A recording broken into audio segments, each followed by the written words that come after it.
Thanks, Brooke. Do you think Don Rickles got to heaven and started insulting St. Peter? Rest in peace, Mr. Rickles. The lead starts right now. Putting America first to the test. President Trump now says, quote, something should happen to Syria's dictator after that horrific chemical weapons attack this week. Is the U.S. military getting ready to strike? And what's different about this chemical weapons attack than the one President Trump didn't want responded to in 2013? Bowing out. Why did the chairman of the House Intelligence Committee step aside from the investigation into Russia's meddling in the election weeks after his secret meeting at the White House? And this is hardly fake news. A high school newspaper uncovers some shady truths about the new principal. Now she has resigned, and she would have gotten away with it too if it weren't for those meddling kids. We'll talk to the teenage journalists about what they found and how.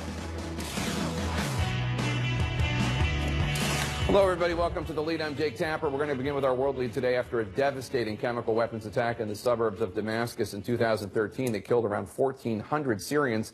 Donald Trump told President Obama he would be a fool to strike Syrian President Bashar al-Assad, who was thought to be responsible for the attack.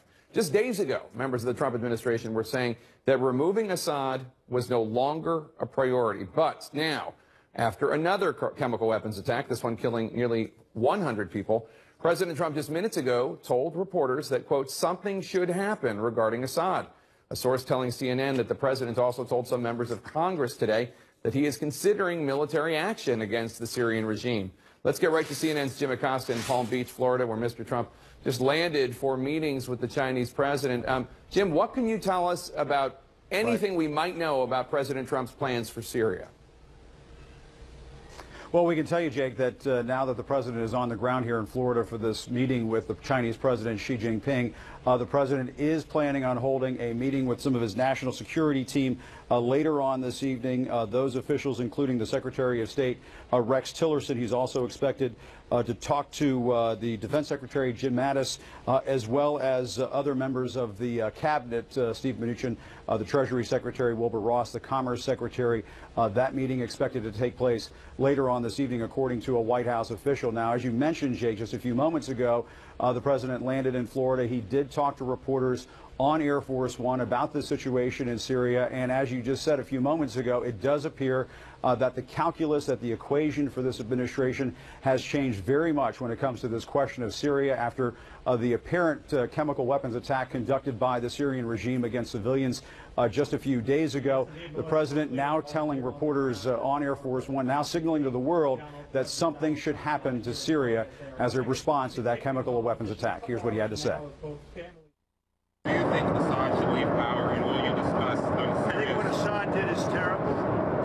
I think what happened in Syria is one of the truly egregious crimes, and it shouldn't have happened, and it shouldn't be allowed to happen. Do you think that Assad should leave power in Syria? I think what happened in Syria is a disgrace to humanity, and he's there, and I guess he's running things, so something should happen. Now, just before the president landed here in Florida for this meeting with the Chinese president, Secretary of State Rex Tillerson gave what was a very extraordinary news conference and talked to reporters about his current thinking when it comes to Syria's leader Bashar al-Assad. Jake, it was just last week when Secretary of State Tillerson told reporters, said to the world, that perhaps Bashar al-Assad will be staying in Syria, that the U.S. will not be pursuing a regime change policy against Bashar al-Assad. But he made it very clear during his comments to the media this afternoon that not only does the U.S. believe that Assad is responsible for that chemical weapons attack, that something should happen, that something should take place in terms of a military response. He even went as far as to say, Jake, that the U.S. is talking with its partners, with international partners, didn't specify which ones, about some kind of military response to Bashar al-Assad. That is just an extraordinary reversal for an administration that just last week, Jake, was talking about leaving Bashar al-Assad in power. All right, Jim Acosta in Palm Beach with the president. Thank you so much. Exactly what military options might President Trump have if he does decide to strike the Syrian regime after this horrific chemical weapons attack on its own people? Let's get right to CNN's Barbara Starr. She's at the Pentagon for us. Barbara, when asked today if Assad should leave power, President Trump, as you heard, said something should happen. Previous presidents have attempted to get international support, including military support, before launching any sort of campaign. Is that on the agenda for President Trump and his administration? Well, Jake, I don't know that he feels he needs international support. There's a lot of international condemnation already about this attack. You'll remember citizen Donald Trump advised President Obama not to militarily go into Syria. Now that Mr. Trump is president, he is beginning to have quite a different view. A grieving father cradling his dead children. As the death toll rises, more bodies recovered, 86 murdered, including 26 children. Tonight, the Trump administration is considering airstrikes against Bashar al-Assad's regime in direct retaliation for bombing with nerve agent here in northern Syria's Idlib province. We are considering an appropriate response for this chemical weapons attack, which violates all previous UN resolutions, violates international norms and long-held agreements between parties, including the Syrian regime, the Russian government, and all other members of the UN Security Council. It's a serious matter. It requires a serious response. Radar tracks show regime planes were in the air at the time of the attack. Heat signatures show those planes dropped bombs on areas where civilians suffered exposure to nerve agent. Military commanders have long-standing options for attacking Assad. President Trump could authorize a limited strike, hitting airfields where the attacking aircraft launched. But Assad can still use artillery and rocket shells filled with deadly agent and barrel bombs thrown out of helicopters. They can be reconstructed anywhere. It's not like there's a factory where these are being produced. So you may send a signal, but it isn't going to likely affect their capability of continuing to do these kind of things to the civilian environment of Syria. The U.S. military has warships and aircraft in the area ready to go. In the Mediterranean, U.S. Navy warships, the USS Ross and USS Porter, could fire Tomahawk cruise missiles. The U.S. could also fly stealth aircraft, B-2 bombers with relative safety to strike targets. President Trump says his opposition to going into Syria has changed. When you kill innocent children, innocent babies, little babies, with a chemical gas that is so lethal, people were shocked to hear what gas it was. That crosses many, many lines, beyond the red line, many, many lines. One of the big challenges for the military right now, however, will be to make sure if they do get the order to strike, that they don't inadvertently strike areas where Russian troops are on the ground. Jake? All right, Barbara Starr at the Pentagon for us. Thank you. So just what options in Syria would Congress be willing to approve? Will they even be brought into the loop? We'll talk to the chairman of the Senate Foreign Relations Committee next. Stay with us. Welcome back to the lead. President Trump is considering military action against the Syrian regime after a suspected chemical weapons attack against its own people. Joining me now to discuss all this, Senator Bob Corker, Republican of Tennessee, the chairman of the Senate Foreign Relations Committee. Senator, as always, thanks for joining us. Jake, always good to be with you. Thank you. So it's very clear that the president is considering some sort of response, some sort of retaliation, attack, whatever you want to call it, against Assad and his forces after the chemical weapons attack. He says something should happen. What would you advise him to do? Well, I think it's, first of all, he has military leaders developing that. I would advise him certainly to come to Congress with that. I think that, you know, that's obviously what we did back in 2013. Unfortunately, President Obama didn't pursue that route, and this is what's led to where we are today. But I would say, look, listen to your advisors. I think something is appropriate now. I absolutely do. I did then, back in 2013. Obviously, it'd be good to get the international community with us, or many members, other allies with us in this. And it needs to be proportional. Obviously, the American people not interested in some ground war or something that's long term, but I think an appropriate response is necessary. And I think one of those, by the way, is Russia, who, you know, wants to be on the world stage. They should show that they're worthy of being on the world stage by withdrawing all support for Assad. So that's a whole nother step that needs to be taken, and I would hope the president and other civilized countries would be encouraging Putin to do the same. Do you think, when you say that you want President Trump to come to Congress, are you saying that he should seek a vote, an authorization for the use of military force? So, you know, back in 2013, just comparatively, there was a 10-hour operation that was planned off the Mediterranean. The president did come and seek an authorization for the use of force. I always think that's healthy. We passed one out of our committee.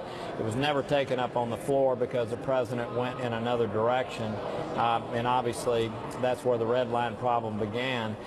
Here, yes, I would, at a minimum, depending on, again, I don't know what kind of action we're talking about here, okay? It may be such that that's not necessary, that just informing those who are in these particular areas of what he thinks he may do. But again, it's hard to respond to that, Jake, because I don't really know what it is that that they may be considering doing.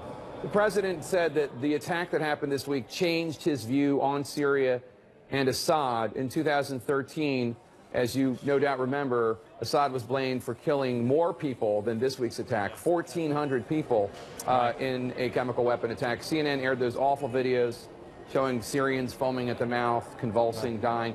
Back then, when President Obama was debating retaliation, as you've often referenced, President Trump tweeted repeatedly urging him to not take action. Yeah. People are allowed to change their minds, I understand that, but what's different about this attack for President Trump that changes his way of thinking? I don't know, but I was just sharing with others in the last meeting I was in. To me, this was a very clarifying moment for the president. I've seen him evolve, Jake, in a good way on China, evolve in a good way on NATO, evolve in a good way on Israel. And I think that this moment of really sort of moral clarity, which I think, you know, the president has come into office and maybe not had the experiences of those of us who've seen these people in refugee camps, have seen what this monster Assad has done in torturing people. And I think this was a clarifying moment for him, and I think it's real, by the way. And for the good of our country, for him to understand that our great nation, with the values that we espouse and have, cannot stand for people to be chemical weaponed in this way. To me, that's very clarifying. And obviously, I hope that he will keep his rhetoric low. I hope that he doesn't make, and I haven't heard him do that, but keep his rhetoric low, listen to military and other advisors, and then let's figure out what is appropriate to happen here. In terms of how clarifying this is, I just wonder if you still have any concerns, given that I've heard you criticize Syria's, Assad's patron, Putin, and Russia. I heard UN Ambassador Nikki Haley criticize Russia. I have not heard President Trump hold Putin or Russia responsible in any way. He's been far more critical of Barack Obama on this issue than Vladimir Putin. Why? Yeah, I don't know. I have seen, by the way, an evolution even in Russia. I'd like to see more. Look, I'm just being honest with you. I was very concerned in the beginning that there may be an attempt to do some cheap deal with Russia relative to Ukraine and Crimea in Syria, and I don't think there's any chance of that now. I think the president is, the longer he's in office, the more he has people coming in to see him from other countries. I think that he's developing a body of knowledge and experience that will keep anything like that from occurring, and he'll have an opportunity to see firsthand right now. I mean, is Putin going to stand behind this sordid monster? Is he going to do that? And I think this will be another one of those, as we've used in the past, one of those educational moments for him. All right, Senator Bob Corker, thank you so much. Appreciate your time, sir. Yes, sir. Thank you. Democrats and Republicans both going to extremes on the Judge Gorsuch Supreme Court confirmation, but which party will be damaged the most by breaking decades of precedent? Stay with us. We're back now with the politics lead and the drama playing out in the U.S. Senate. The rules were just changed on how the Senate approves Supreme Court justice nominees, with both sides using historic and some might say extreme measures. Democrats tried to filibuster the vote against Judge Neil Gorsuch, a move rarely ever used against Supreme Court nominees and not successfully used since 1968. That quickly led Republicans, the majority party, to invoke the so-called nuclear option, changing the rules of the Senate before the minority party could demand a cloture vote requiring 60 votes before proceeding to the up or down vote on a nominee. But now it will take only 51 senators to start the whole process. CNN Sunlen Serfati joins me now live on Capitol Hill. And Sunlen, some Republicans celebrated ending the filibuster. We saw some slaps of 5 by Mr. McConnell, but Democrats and even some Republicans are calling this a sad day for the Senate. That's right, Jake. One Democrat afterwards declaring that the dark deed is done. But as you noted, Republicans too admitting some concern that this places even less emphasis on forging compromise up here on Capitol Hill. And that has some serious implications for the Senate beyond just talking about Supreme Court nominees. Here's some of the rhetoric in the halls of Congress today. I think it's a very sad day for the Senate because we have now destroyed 200 years of tradition. A lot more partisan, and that's unfortunate. The Senate should be different. That Senate should not be the House with a 6-year term. Well, I think we've already slid down the slope. I mean, that's Harry Reid decided that executive nominations would be done by simple majority, and we just simply went with a Harry Reid rule today. So Senator Paul there arguing that the need for compromise was something that was already being deteriorated by the Democrats back in 2013. Certainly a lot of blame to go on around up here. Jake. All right, Sunlen Serfati, Capitol Hill for us. Thank you so much. About 2 weeks after his secret White House meeting, the chairman of the House Intelligence Committee, Congressman Devin Nunes, is stepping aside from the Russia investigation. Why? Stay with us. Call toll-free at 1-800-400-5415. Welcome back to The Lead. I'm Jake Tapper. The House committee investigating any possible collusion between President Trump and his team with Russian officials and others known to U.S. intelligence is undergoing more upheaval after embattled Chairman Devin Nunes stepped aside this morning pending an ethics committee inquiry. CNN senior congressional reporter Manu Raju is live for us on Capitol Hill. Manu, I have to say I was surprised. I saw the complaint from the good government groups against Nunes, but I didn't think they would necessarily be taken all that seriously by the ethics committee, and I certainly didn't think it would lead to Nunes recusing himself. Well, Jake, you're not the only one who's surprised. Even members of Nunes' own intelligence committee were surprised at a closed-door meeting earlier today. Nunes abruptly left, and then members learned when they were handed a press release with a statement from Nunes saying that he was going to step aside. Now, Jake, this revelation that the House Ethics Committee is investigating whether or not Mr. Nunes revealed any classified information just became the latest in a string of controversies that became too much for Nunes to sustain. Tonight, the embattled chairman of the House Intelligence Committee forced to step aside from leading the investigation into Russia amid growing accusations that he had grown too close to the White House. Strict procedures for already under siege, Congressman Devin Nunes facing a new problem, a House ethics investigation into whether he improperly disclosed classified information about top secret intelligence, with comments like this. This is information that was brought to me that I thought the president needed to know about incidental collection, where the president himself and others in the Trump transition team were clearly put into intelligence reports that ended up at this White House and across a whole bunch of other agencies. Leaving the Capitol Thursday, Nunes refused to answer any questions. But he released a statement blaming left-wing groups for making false and politically motivated accusations. Still, he said it was in the best interest to let Congressman Mike Conaway lead the committee's investigation into Russia and the Trump campaign. The news stunned members of the Intelligence Committee, who only learned of the decision after staff handed them Nunes' statement once he abruptly left a closed-door meeting. We were all caught a little bit off guard. I think now the investigation can proceed. It marked a dramatic shift from a week ago, when Nunes defiantly rejected calls to step aside amid his decision to cancel a public hearing that could have provided more information on Russia's alleged coordination with Trump associates. Are you going to stay as chairman and run this investigation? Well, why would I not? You guys need to go ask them why they're, why these things are being said. But they're saying that it cannot run as chair with you. You got to go talk to them. That sounds like their problem.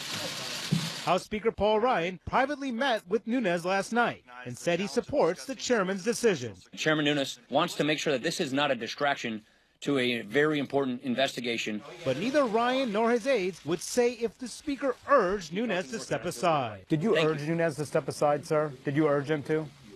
Nunes had grown weary as his explanation shifted on whether the White House had given him intelligence so he could provide cover to President Trump's unsubstantiated charge that former President Obama had Trump Tower wiretapped. On Tuesday... Can you just stop for a second? I'll just take one quick second. No, I got to get into the... And on Wednesday... We're not going to talk about anything to do with this investigation. Now, Jake, another question tonight is whether or not Mr. Nunes will still receive that top secret information that he and other leaders of Congress get in the so-called Gang of Eight. And also we're learning tonight that intelligence officials had been resistant to giving Nunes and the Intelligence Committee information that could help with their Russia probe because they were concerned about the actions that he took last month. We'll see, though, if his decision to step aside changes that at all. Jake. All right, Mani Raju on Capitol Hill for us. Thank you. Joining me now to discuss this and the broader investigation, former CIA Director James Woolsey served as a foreign policy advisor to the Trump campaign. Ambassador, thanks so much for joining us. We appreciate it. Good to be with you. So Congressman Nunes stepped aside from chairing the committee's Russia probe. Do you think that there needs to be an independent commission, or do you think that Congress and the FBI will be able to sort this out?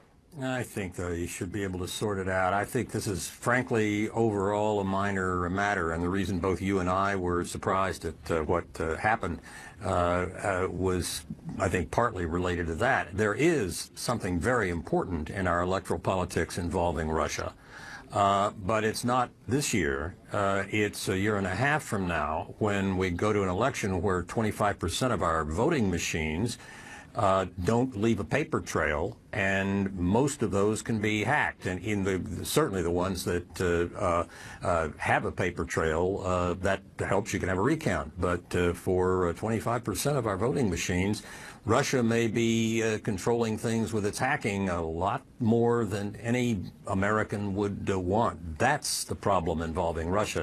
It's not this kind of silly back and forth that we've been focused on Capitol Hill. Okay, so that's a good point for the future. In terms of the FBI investigation and the Senate and House Intelligence Committee's investigation and looking into the role that Russia played and whether there was any collusion, in the words pardon me, or coordination, in the words of the FBI director, what do you make as an intelligence expert of the fact that there were all these meetings and contacts between Trump campaign officials and associates such as Jared Kushner, then Senator Jeff Sessions, Carter Page, Eric Prince, Michael Flynn, Paul Manafort, with Russians known to the U.S. government? I don't make a lot out of that. People in Washington, in all parts of the government and all parts of the diplomatic corps, are always exchanging ideas with one another, meeting one another, talking all the time. And I think that this particular one is something that has several aspects of it that are different than what we've seen before, but nothing that suggests to me success in or near success in being able to actually control how votes go in an election. That's the key thing. You don't think the information war, the fake news and the hacking of the real emails and distribution is significant enough? The Russians have had recently, and before them the Soviets for a long time, a program called disinformation, disinformatia. Essentially, it's doing this sort of thing. What's fouling up people's elections and so forth. Western Europe, they've been very vigorous in Western Europe for decades. What is new is cyber. Adding cyber to that and giving people the ability to hack into an electoral system, not change a few votes in Chicago here and there by bribing someone, but rather really changing our elections. That's what's new. And that's why people are worried this year, but they really ought to be a lot more worried a year and a half from now. Switching gears, let's talk about Syria, if you would. What would you advise President Trump to do about Syria and about the chemical weapons attack against the Syrian people by the Syrian regime? Well, I don't think there is going to be any very good answer by talking. Assad does not care what we do. Russia is not going to change its support, and Iran is certainly not going to change its support of Assad. Assad is kind of Iran's poodle, mainly in this whole world. And I think that it would be really very important to plan, whether they carry it out or not is another matter, but to plan very seriously for a major military strike against the parts of the Iranian infrastructure that are headed toward nuclear weapons. The nuclear agreement that we have with them is, I think, worse than worthless.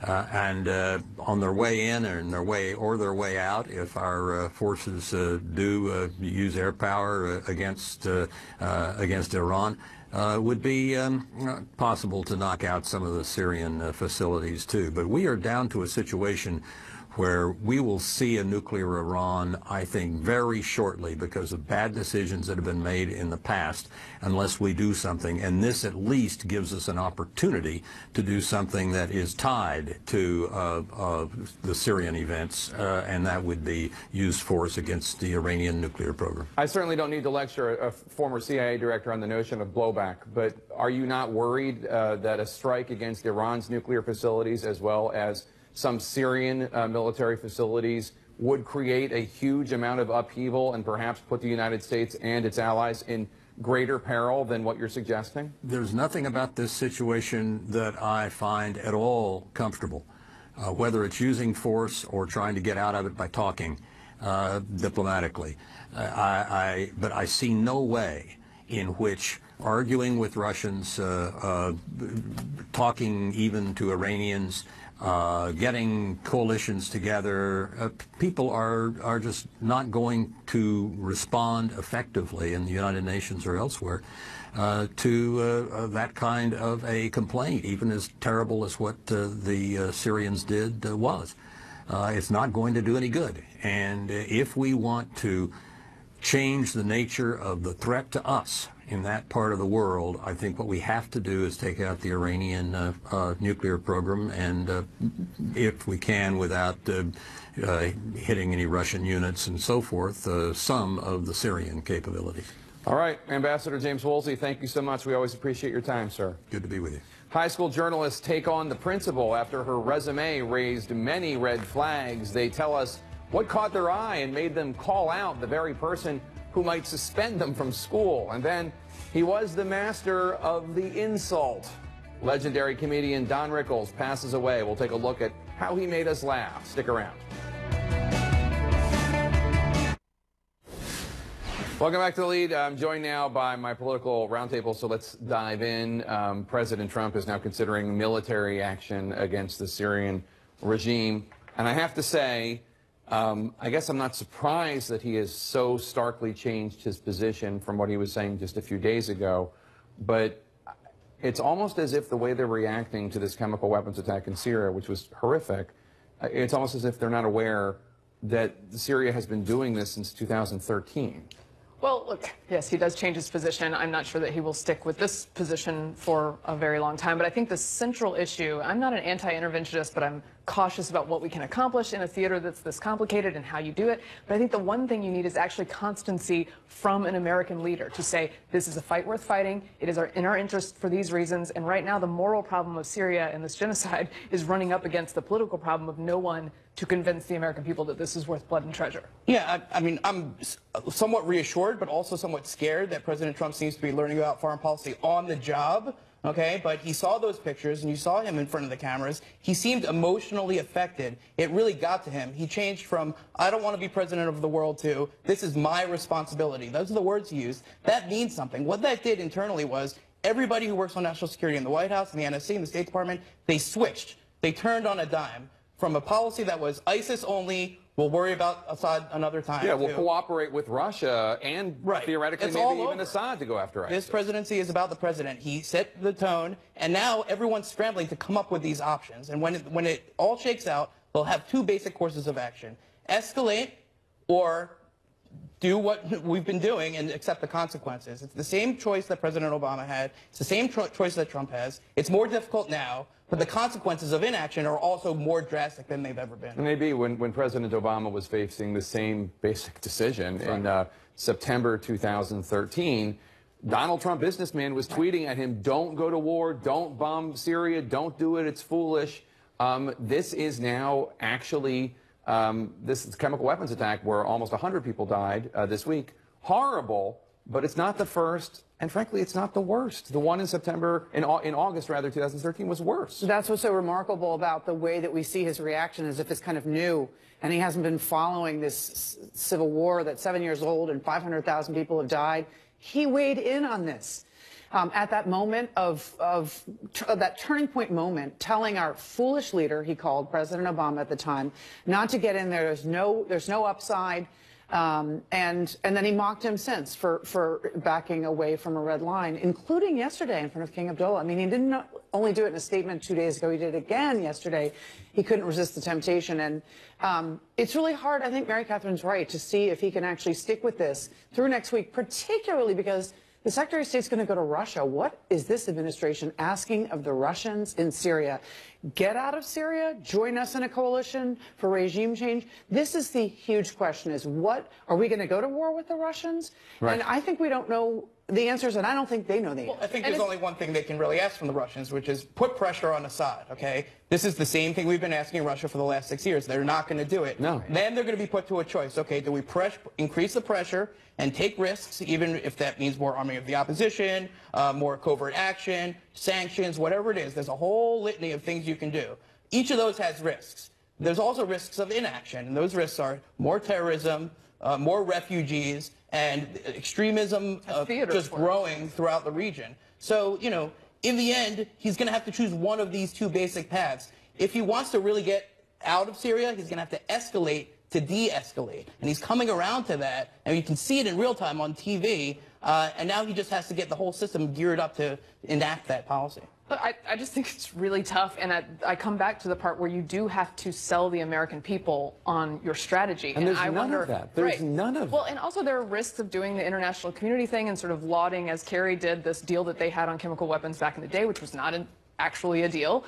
So that carries risks as well. I am unsure whether Trump has a grasp of all the strategies that are available to him, but I do think it's really important that the American people be informed of them in a real way, and have this debate and agree to it, and have a guy who is willing to push through with And that's what President Obama never did, and that's why people like Trump, when he was a citizen, didn't understand the issue. So if he really wants to do this, he's going to have to bring the American people along. So let's turn for a second to what's going on in the House Intelligence Committee, just because I think it was really surprising I know it was surprising to me. I did not expect Congressman Nunes to recuse himself from the Russia investigation. Maybe what happened here? Was it really these left-leaning good government groups complaining about Nunes to the Ethics Committee, or did Speaker Ryan say, you know, you've cast too much of a cloud over this investigation? I think it was a combination. I think that that there was already a protest in his district, and there were going to be more. They're going to go home for a recess, and he was going to face a lot of heat. Probably Republicans on the Intel Committee might have had the same protest. You need to abandon your chairman. I think internally, I spoke to a member who's very fond of Nunes, who knew what Ryan's thinking was just a few nights ago, who said, Ryan, of course he's going to stick by him unless it becomes a big problem. And I think possibly Republicans just went to Ryan and said, this is just becoming too much. And you know, members even who are fond of Nunes really acknowledged openly, they didn't want to do it on camera, but privately, that he made a mess of this, and he did a great disservice to himself and the investigation. He mishandled the entire thing. And I think they just didn't want to answer those questions at home on the recess, and Nunes knew that. He's very well regarded personally. People do like him a lot. They think he's a nice and decent man. But Nunes seemed to think that this was just causing too much of a problem for his fellow members on the committee. Right, and I'm somebody who wanted the information that he brought forward to Trump and to the press out there and cares about it because I care about although the White House how these tools are used, right? But did he go about in the correct way? I don't actually think he did, and I think he created this problem for himself.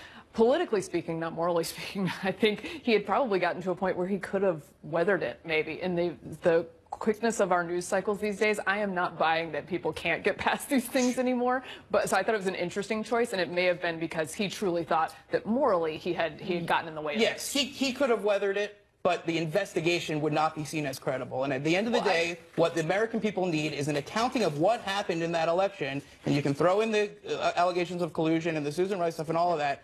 There was no way that Devin Nunes was going to be able to complete an investigation that the American people could look at and say, okay, that's the final word. We trust that that was independent and credible. No, so him stepping aside. I was counting the ship sailed on that and just looking at the Senate. Well, I still have hope anyway, but that somehow we'll figure out what happened. All right, thanks one and all. Appreciate it. They may only be in high school, but don't call these young journalists fake newsies. How their story ended up exposing lies that were on their new principal's resume. Stay with us. 30 years ago, you were handsome, and now we're going to put Goodyear on your face and fly over the beach for a half hour. Welcome back to The Lead, our pop culture lead now. Legendary comedian and masterful insult artist Don Rickles has died of kidney failure at the age of 90. For any of you hockey pucks out there who aren't familiar, the King of Zing from Queens, New York, was discovered by Frank Sinatra in 1957 and has entertained audiences with his potent one-liners ever since. And I want you to know something. From my heart, I never liked you. That was Jimmy Fallon. But today, fellow comedian Jimmy Kimmel tweeted out this afternoon, 90 years with Don Rickles weren't enough. Now on to our national lead in the tale of a powerful figure brought down by journalists, in this case, high school journalists from Pittsburgh, Kansas, writing about their incoming school principal, Amy Robertson, who had been hired last month, but the students writing for their school paper, The Booster Redux, discovered that Corlins University, Robertson's alma mater, was not accredited.